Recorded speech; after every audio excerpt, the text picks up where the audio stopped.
여러분, 혹시 양치할 때 피가 난 적 있으신가요? 대수롭지 않게 넘기셨다면 지금 이 순간이 바로 충격적인 진실을 마주해야 할 때일지도 모릅니다.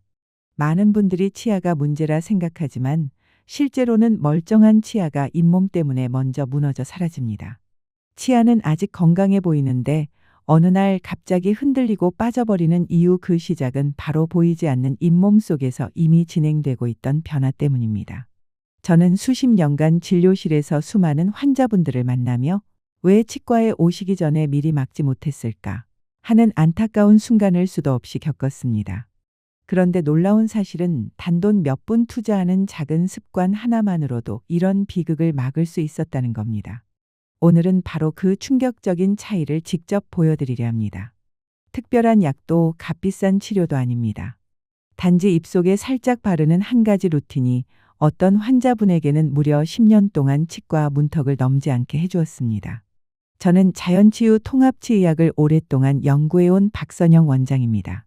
서울에서 35년 가까이 환자분들과 함께하며 얻은 경험과 실제 사례를 오늘 여러분께 공개하겠습니다.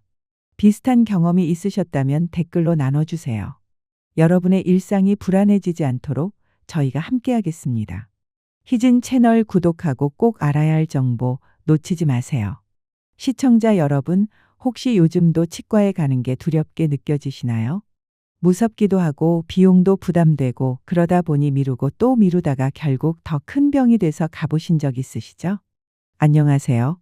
저는 자연치유 통합치의학을 오랫동안 연구해온 박선영 원장입니다. 서울에서 35년 가까이 치과 진료를 해왔고 지금은 환자분들께 병원을 덜 찾게 해드리는 생활 습관을 알려드리고 있습니다. 오늘은요, 무려 10년 동안 치과에 가지 않고도 건강한 치아와 잇몸을 유지하신 한 어르신의 실제 사례를 소개해드리려고 합니다. 특별한 약도 아니고 값비싼 치료도 아닙니다. 입안에 살짝 바르는 단 하나의 습관, 그걸로 지금도 건강하게 지내고 계세요. 그 방법, 저도 인정할 수밖에 없었습니다. 왜냐하면 저 역시 직접 실천하고 있고 실제로 수십 명의 환자분들께 권해드렸기 때문입니다. 오늘 이 내용을 끝까지 들으시면요, 단순한 칫솔질보다 훨씬 더 중요한 구강관리법과 잇몸을 살리는 5가지 천연 재료까지 모두 배우실 수 있을 겁니다. 요즘 여러분은 치과에 얼마나 자주 가고 계신가요? 혹시 가야 한다는 걸 알면서도 계속 미루고만 계신가요? 자, 그럼 지금부터 본격적으로 시작해 볼게요. 시청자 여러분, 우리는 보통 치아에 문제가 생기면 치과에 가야 한다고 생각합니다. 그런데 실제로는 치아 때문이 아니라 잇몸 때문에 치아를 잃는 분들이 훨씬 많습니다. 조금 더 정확히 말씀드릴게요. 치아는 멀쩡해도 잇몸이 무너지면 그 일을 쓸 수가 없습니다. 왜냐하면 치아 뿌리를 지탱해 주는 것이 바로 잇몸이기 때문입니다. 어느 날 양치할 때 피가 나기 시작하셨다면 잇몸이 좀 약해졌나 보다 하고 그냥 넘기시면 안 됩니다. 그건 몸이 보내는 경고 신호입니다. 잇몸 속뼈가 녹기 시작했습니다. 라는 아주 분명한 신호죠. 전문 용어로는 치주염 잇몸뼈 염증이라고 부릅니다. 처음엔 단순히 피만 나는 수준일 수 있어요. 그런데 방치하게 되면 잇몸이 점점 내려앉고 치아 뿌리를 붙잡고 있던 뼈가 녹으면서 결국 치아를 뽑아야 하는 상황까지 갈 수 있습니다. 조금 무섭게 들리셨죠? 하지만 실제로 60대 이후에 빠지는 치아의 절반 이상이 충치 때문이 아니라 바로 이 치주염 때문이라는 통계가 있습니다. 그리고 여기서 더 중요한 사실이 하나 있습니다. 나이가 들수록 이 치주염의 진행 속도가 훨씬 더 빨라진다는 점입니다. 왜냐하면요, 나이가 들면 우리 몸의 재생 능력이 떨어지고 잇몸에 있는 혈관들도 점점 약해집니다. 입이 자주 마르거나 침 분비가 줄어들면 세균은 훨씬 더 빠르게 자라게 되고요. 그래서 이제부터는 치아 건강은 곧 잇몸 건강이다라고 생각하셔야 합니다. 칫솔질도 물론 중요하지만 그보다 더 중요한 건 잇몸을 살리는 습관을 따로 만들어야 한다는 사실입니다. 혹시 여러분은 하루에 양치를 몇 번이나 하시나요? 많은 분들이 이렇게 말씀하세요. 아유, 저는 하루 3번 꼬박꼬박 합니다. 정말 잘하고 계신 겁니다. 그런데요, 여기서 꼭 짚고 넘어가야 할 사실이 있습니다. 칫솔질만으로는 잇몸을 온전히 지킬 수 없다는 점입니다. 왜 그런 걸까요? 첫 번째 이유는 칫솔이 닿지 않는 곳이 너무 많기 때문입니다. 특히 잇몸선, 그러니까 치아와 잇몸이 맞닿는 경계 부분. 그 안쪽에는 세균이 많이 쌓이는데 일반적인 칫솔만으로는 제대로 닦기가 어렵습니다. 두 번째는 혀와 입천장 그리고 볼 안쪽입니다. 이런 부위는 칫솔질에서 자주 빠지는 구역인데요. 사실은 세균이 번식하기 딱 좋은 환경입니다. 그래서 꼭 필요한 도구들이 있습니다. 예를 들어 치간 칫솔, 치아 사이 칫솔모가 들어가지 않는 틈새를 닦아주고요. 혀 클리너, 혀 표면에 쌓인 백태와 입냄새의 원인이 되는 세균을 줄여줍니다. 그리고 입안 마사지. 잇몸을 가볍게 문지르거나 두드려주면 혈류 순환이 좋아져서 잇몸 회복에 도움이 됩니다. 이때는 손끝이나 깨끗한 거즈 아니면 부드러운 면봉을 이용하셔도 충분합니다. 사실 제 진료실에도 이런 환자분들이 참 많습니다. 원장님, 저 양치 꼼꼼히 다 하는데 왜 잇몸이 계속 붓죠? 치과 갔다 왔는데도 피가 또 나요. 이렇게 말씀하시는 분들이 정말 많습니다. 그런데 그런 분들께 단 한 가지 추가 루틴만 알려드려도 잇몸 출혈이 줄고 붓기가 빠지는 경우를 저는 많이 봤습니다. 그러니 너무 걱정하지 마세요.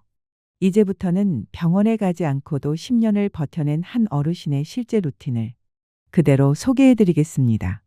제가 말씀드릴 이분은 올해로 74세가 되신 김영호 어르신입니다. 경남 거제에 사시는데 제가 서울에서 진료할 때부터 꾸준히 연락을 주고받던 정말 성실한 환자분이셨어요.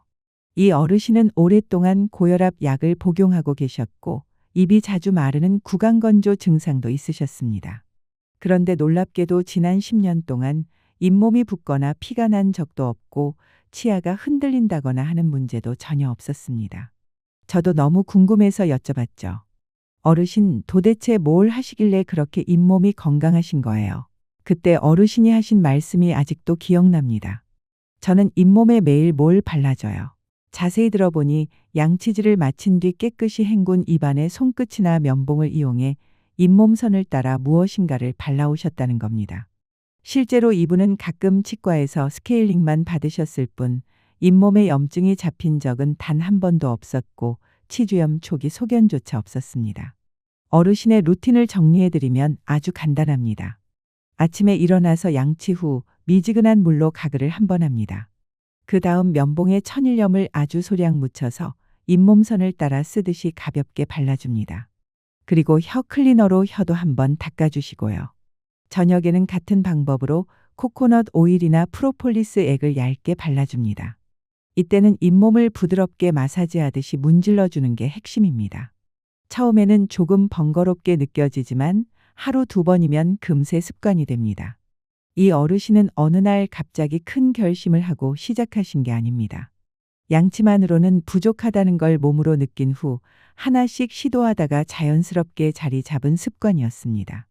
제가 직접 어르신의 잇몸 사진을 비교해 봤습니다.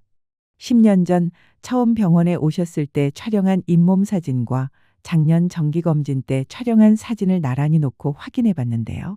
놀랍게도 퇴행이 거의 없었습니다. 잇몸선도 안정적이었고 출혈이나 염증 흔적도 전혀 보이지 않았습니다. 무엇보다 감탄스러웠던 건 어르신이 단 한 번도 치아를 잃지 않으셨다는 사실입니다. 그 연세에 자연 치아를 그대로 다 가지고 계신 분은 정말 드뭅니다. 저는 그 이후로 이분의 루틴을 많은 환자분들께 소개해드렸습니다. 특히 60대 이상 환자분들 중 실천하신 분들은 잇몸 붓기나 피나는 증상이 줄었다고 많이 말씀하셨습니다. 여기서 중요한 점은 이 루틴이 아주 복잡하지도 않고 값비싼 제품을 쓰지 않아도 된다는 겁니다. 필요한 건 딱 3가지뿐입니다. 잇몸을 살려주는 천연 재료, 그걸 바를 수 있는 간단한 도구, 그리고 하루 2번만 투자할 수 있는 시간입니다. 자, 이제 많은 분들이 가장 궁금해하시는 부분이죠. 잇몸에 바르면 좋은 천연 재료는 도대체 뭘까? 어떤 걸 어디에 어떻게 써야 할까? 지금부터 하나씩 자세히 말씀드리겠습니다.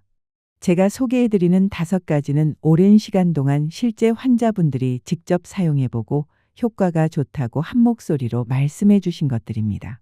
저 역시 진료 현장에서 자주 권해드렸던 방법들이고요. 첫 번째는 코코넛 오일입니다. 코코넛 오일은 사실 외국에서는 오래전부터 오일 풀링이라고 해서 입안을 헹구는 용도로 널리 사용되어 왔습니다. 코코넛 오일에는 라우르산 로렉 아cid이라는 성분이 들어있는데 이 성분은 세균을 죽이고 염증을 가라앉히는 데 꽤 효과적입니다. 특히 잇몸이 약해서 자주 붓는 분, 아침에 입안이 텁텁하거나 입냄새가 걱정되시는 분들께 도움이 됩니다. 코코넛 오일을 소량 발라주거나 입안을 가볍게 헹궈주는 습관만으로도 큰 차이가 생길 수 있습니다. 방법은 간단합니다. 아침 양치 후 면봉이나 깨끗한 손끝에 오일을 아주 조금 묻혀서 잇몸선을 따라 부드럽게 마사지하듯 발라주시면 됩니다. 삼키지 마시고 충분히 문질러 주신 뒤에는 가글로 헹구고 뱉어내시면 됩니다. 두 번째는 프로폴리스입니다. 프로폴리스는 꿀벌이 만든 천연 항생제라고도 불리는데요. 강력한 살균 작용이 있고 입안에 염증이 있을 때 진정 효과를 줍니다. 입안이 자주 헐거나 잇몸이 욱신거릴 때 양치 후에 프로폴리스 원액을 아주 소량만 잇몸에 찍어 발라보세요.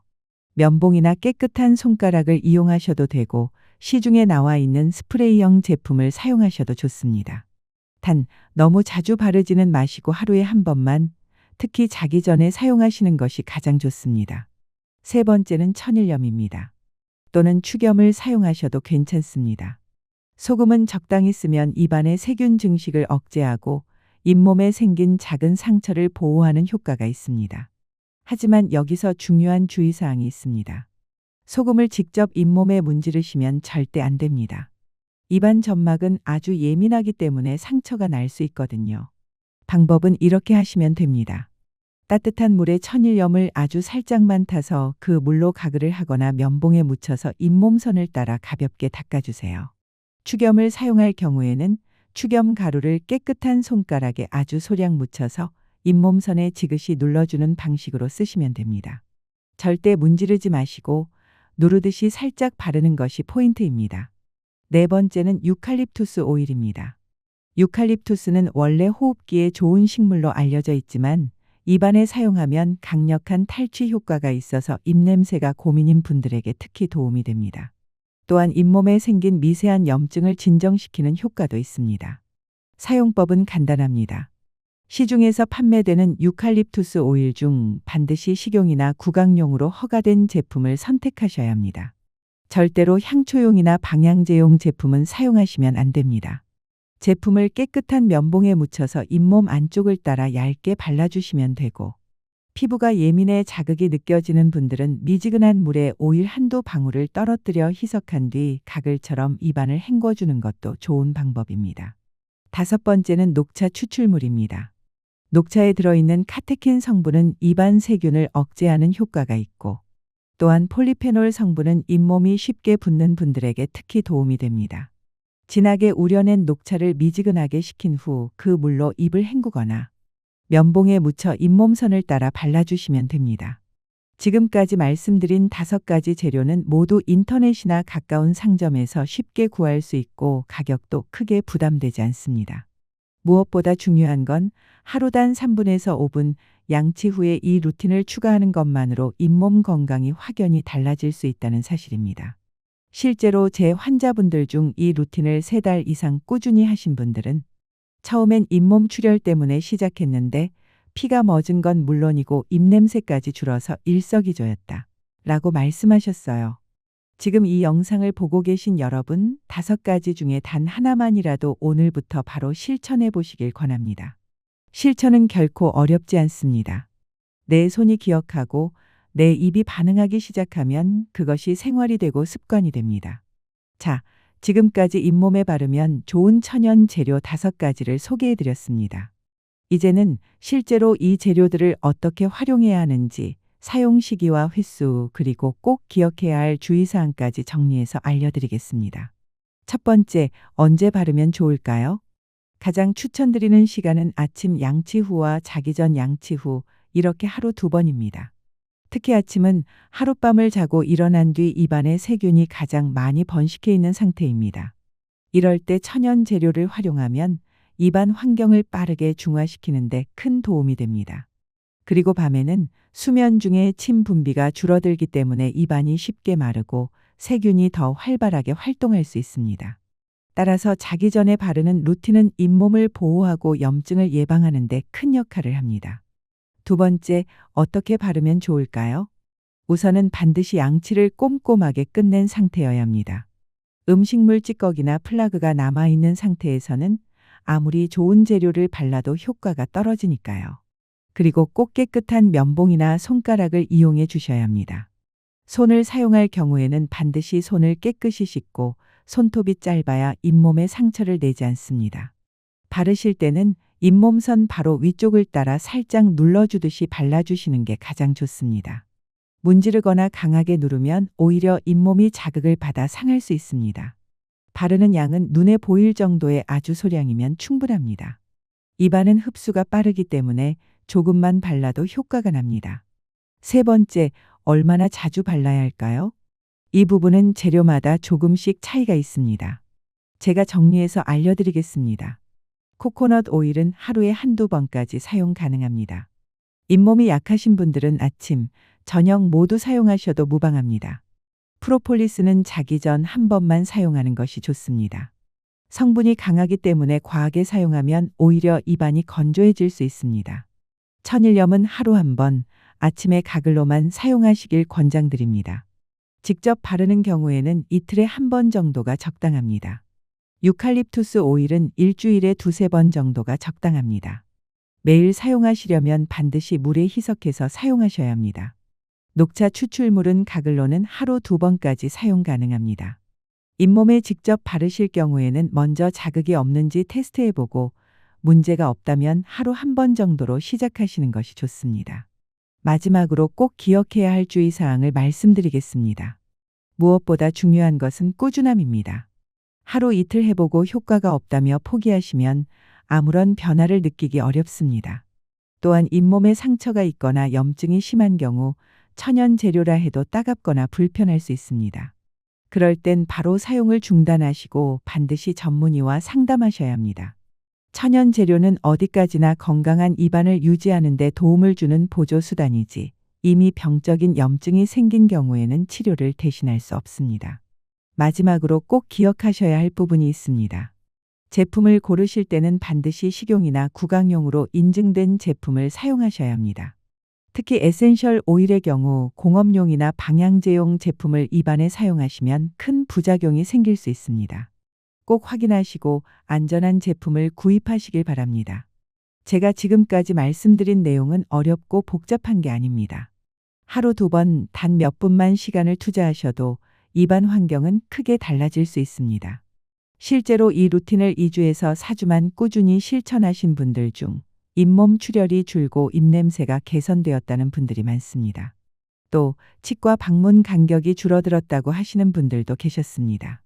지금 이 영상을 보고 계신 여러분, 오늘 저녁부터라도 양치 후에 5가지 재료 중 하나만이라도 가볍게 발라보시길 권해드립니다. 작은 실천이 습관이 되고 그 습관이 잇몸을 지켜주는 힘이 됩니다. 잇몸이 치아보다 먼저 무너지는 이유와 예방 습관. 제가 진료실에서 늘 강조드리는 잇몸 건강을 지키는 5가지 생활 습관을 정리해드리겠습니다. 하루 2번 이상 정확한 양치. 시간이 중요한 게 아닙니다. 아무리 오래 닦아도 잇몸선을 따라 정확히 닦지 않으면 치태는 그대로 남습니다. 칫솔모가 너무 딱딱하거나 힘을 과하게 주면 오히려 잇몸이 상할 수 있습니다. 따라서 부드러운 칫솔로 잇몸과 치아 사이를 쓸어내듯이 닦는 것이 핵심입니다. 잇몸 건강을 지키는 5가지 생활 습관 최종 정리본. 두 번째, 입안을 마른 상태로 두지 않기. 입이 자주 마르면 잇몸이 약해지고 세균이 활발히 번식합니다. 따라서 물을 조금씩 자주 마셔주면서 입안이 마르지 않도록 관리하세요. 특히 고령이신 분들 중 혈압약이나 이뇨제를 복용 중이신 경우에는 구강 건조가 더 심해질 수 있으니 더욱 신경 쓰셔야 합니다. 세 번째, 단단하고 질긴 음식은 조심하기. 오징어나 마른 반찬처럼 질기고 오래 씹어야 하는 음식은 약해진 잇몸에 큰 부담이 됩니다. 그렇다고 너무 무른 음식만 계속 드시면 잇몸 자극이 부족해 약해질 수 있습니다. 딱딱하지 않으면서도 적당히 씹을 수 있는 음식을 선택해 주세요. 네 번째, 틀니나 보철물은 매일 점검하고 관리하기. 틀니나 임플란트가 있는 경우 그 주변에 음식물이 끼거나 잇몸과 지속적으로 마찰이 생기면 염증으로 이어질 수 있습니다. 틀니는 매일 깨끗하게 세척하고 한 달에 한 번 정도는 꼭 치과에서 상태를 점검받으시길 권합니다. 다섯 번째, 스트레스를 줄이고 면역력을 관리하기. 잇몸은 면역력이 떨어질 때 가장 먼저 염증 반응을 보입니다. 충분한 수면, 스트레스 관리, 그리고 비타민C와 항산화 영양소가 풍부한 식단을 유지해 주시는 것이 중요합니다. 이 다섯 가지만 잘 지켜주셔도 10년 이상 치과 치료 없이 잇몸 건강을 유지하시는 분들이 많습니다. 제가 진료실에서 늘 말씀드리지만 실제로 치아를 뽑게 되는 가장 큰 이유는 치아 자체의 문제가 아니라 잇몸이 먼저 무너졌기 때문입니다. 잇몸이 약해지면 건강한 치아도 지지를 잃고 결국 흔들리거나 빠지게 되지요. 하지만 다행히도 잇몸은 조금만 신경 써주면 다시 회복할 수 있는 힘이 있습니다. 하루 2번 천연 재료를 활용한 3분 루틴. 이 작은 습관 하나가 10년 뒤 내 치아와 잇몸 건강을 결정짓는 가장 확실한 보험이 됩니다. 지금이라도 늦지 않았습니다. 오늘부터 단 한 가지만이라도 실천해 보세요. 입속이 편안해지고 치과 가는 횟수도 눈에 띄게 줄어드실 겁니다. 오늘 영상이 도움이 되셨다면 좋아요 버튼 눌러주시고 여러분만의 구강관리 비결이나 실천해 보신 방법이 있다면 댓글로 공유해 주세요. 다른 분들에게도 큰 도움이 될 수 있습니다. 저는 지금까지 구강 자연치유를 연구해온 통합치의학 전문의 박세중이었습니다. 우리는 다음 영상에서 더 건강한 잇몸과 삶을 위해 다시 뵙겠습니다. 고맙습니다. 지금 이 이야기가 여러분께 도움이 되었다면 좋아요와 구독으로 채널을 응원해 주세요. 이 콘텐츠는 더 많은 분들이 꼭 알아야 할 복지 정보와 실제 사례를 전하기 위해 제작되었습니다. 여러분의 구독과 좋아요는 정확한 정보가 필요한 분들께 전달되는 데 큰 힘이 됩니다. 앞으로도 신뢰할 수 있는 정보로 찾아뵙겠습니다. 시청해 주셔서 감사합니다.